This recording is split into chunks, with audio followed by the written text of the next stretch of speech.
What's up, y'all? Marla Cross 316 back another comic book flashback. We're looking at part two of Batman issue number one, and today we are looking at the introduction to the Catwoman. That's right, Catwoman makes her debut right here in this story. This issue was written by Bill Finger, and we have the penciling by Bob Kane.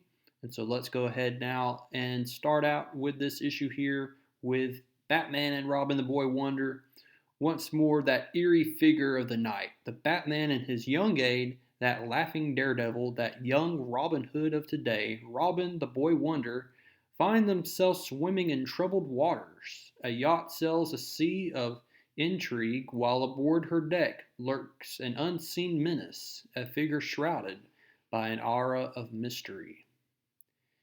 And so that's where we're going to pick up here. All of this is going to take place on this yacht called the Dolphin.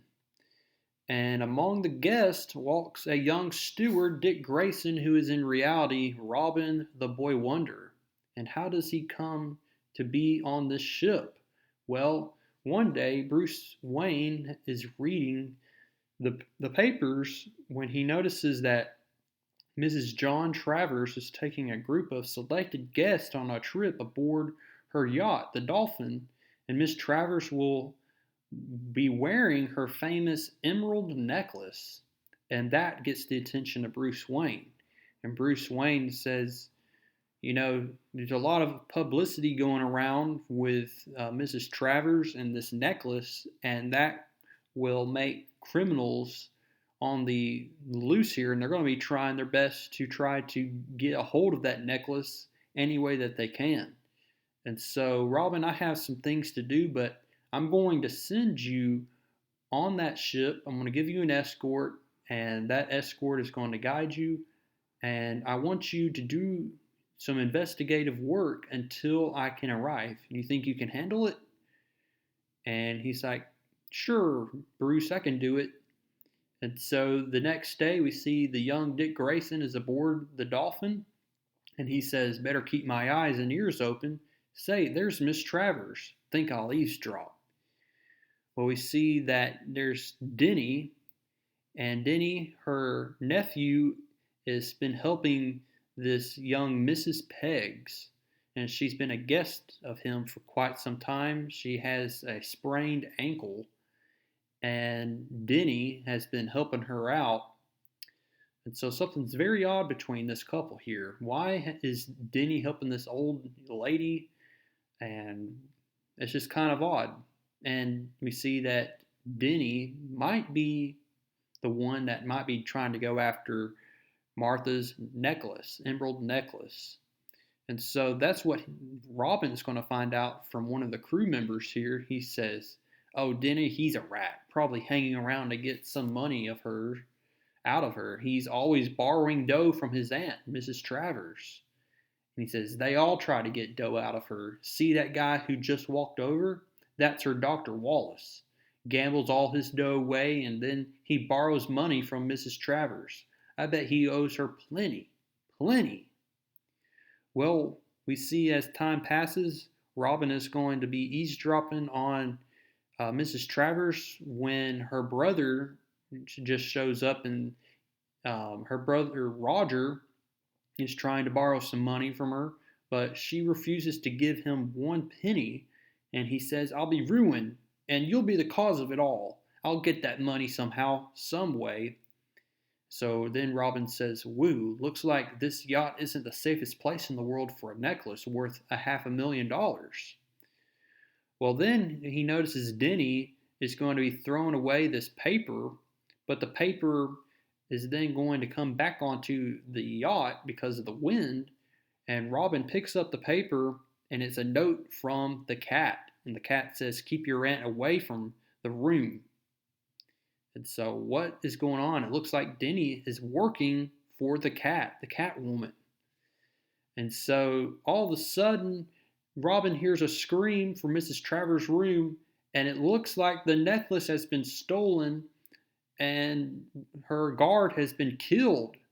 And so now, with all of this commotion going on, they see that this other boat is going to be making its way towards the yacht. They think it's the Coast Guard, but to their surprise, they're going to find out here that these are no Coast Guards. They are a bunch of criminals, and they're trying to steal the very necklace that has already been stolen.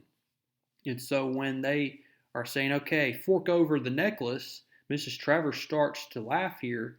And he's like, what are you laughing about? She says, you're too late. It's already stolen. And we see that the captain and all the people are going to be taken hostage here by these criminals. And they're trying to steal all of this money. And we see here that this one guy is trying to protect his girl, his wife, I suppose. And one criminal takes out his gun. It looks like he's going to waste this guy when all of a sudden Robin leaps into the gunfire, stops the bullet. And so now we see Dick Grayson is going to be fighting off these criminals here who are armed with these guns. Dick Grayson then is going to leap into the ocean here to save his own self, but he's doing that to change into his Robin costume so that he can get back on board and save all of these hostages. Well, all of a sudden, these criminals notice that there is another boat making its way towards the yacht, but this is no ordinary boat. This is the boat of the Batman. Batman's using his bat boat here, and he's going to get on the yacht. Batman and Robin are going to team up and take down these criminals here. When all of a sudden, Batman stops the fight and says, you know what? These crooks wouldn't be so, gruesome and tough without their guns. I think they're pretty yellow, and they're yellow rats without their guns. So what I'm going to do is I'm going to untie you, gentlemen, and I'm going to let y'all go after Robin, but you can't use your guns. And they're like, oh, we'll look the kids silly. I'm afraid you're the ones who are going to feel silly. And Robin just makes easy work out of these criminals. The boy wonder, which is kind of silly in a way, because how can a 8-year-old boy be able to take down these 3 grown men? Well, Batman has been training Robin for these many months, and Robin has all of these karate moves so that he can be able to defend himself. Otherwise, I don't think Batman would be able to even help or even make Robin be, Dick Grayson be Robin. So we see Robin takes down these guys, and then we see Batman breaks the fourth wall by saying, well, kids, there's your proof. Crooks are yellow without their guns. Don't go around admiring them. Rather, do your best in fighting them and all their kind.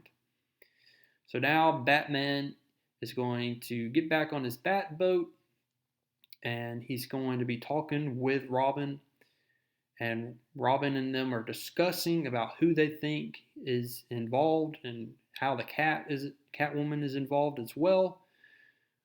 Well, when they get back onto the yacht, they see that there's this costume party going on, and Batman shows up in disguise. They think this is another person, and Batman wins the contest, pours out all the jewels from this woman's purse, and all of a sudden the fire alarm goes off, and everybody starts running, even including Miss Peggs, and she's no old elderly lady. She doesn't have a sprained ankle. This looks like the foil of Catwoman. Catwoman's plan has been foiled here. Robin leaps onto the Catwoman, who is in disguise as this Mrs. Peggs, the old lady. Batman takes off the disguise, rubs off the makeup, and to his surprise, he notes here that Catwoman, who is Selina Kyle, is a very attractive young lady. She's very beautiful. And Batman is just awestruck here. It struck a nerve in him. He's, just in love with this woman, but he doesn't want to have Robin notice here. And so he grabs that stolen, emerald necklace that she had taken from him, And Denny all of a sudden shows up. He's going to try to shoot Batman. Batman then knocks out Denny. So Denny and Selena Kyle, who was dressed up as elderly lady, tried their best to steal Mrs. Travers' necklace, but Batman and Robin foiled their plans. We see then Catwoman is going to try to lure Batman into joining forces with her, but Batman says, "Sorry, your proposition tempts me, but we work on different sides of the law. Let's go." So he gets Catwoman, puts her into the Bat boat, and then all of a sudden, you see she's going to leap into the ocean and try to get away. Batman and Robin have a little awkward moment here where Robin's trying to leap after her, but Batman gets in the way. And it looks like Batman did that on purpose because after she gets away, he starts commenting on how lovely her eyes are. So Batman definitely has a crush on Catwoman. And that is how we end this issue, folks, as we looked at the first appearance of Catwoman and her making her debut here in Batman #1. Coming up next in part 3, we are going to be looking at the return of the Joker. That's right, the Joker made his return in the same issue he debuted in. And so that's pretty cool. We'll be looking at that story coming up in part 3. But go ahead now and drop a like on this video. Comment down below. What do you think about Catwoman's debut? And I will see y'all in the next one.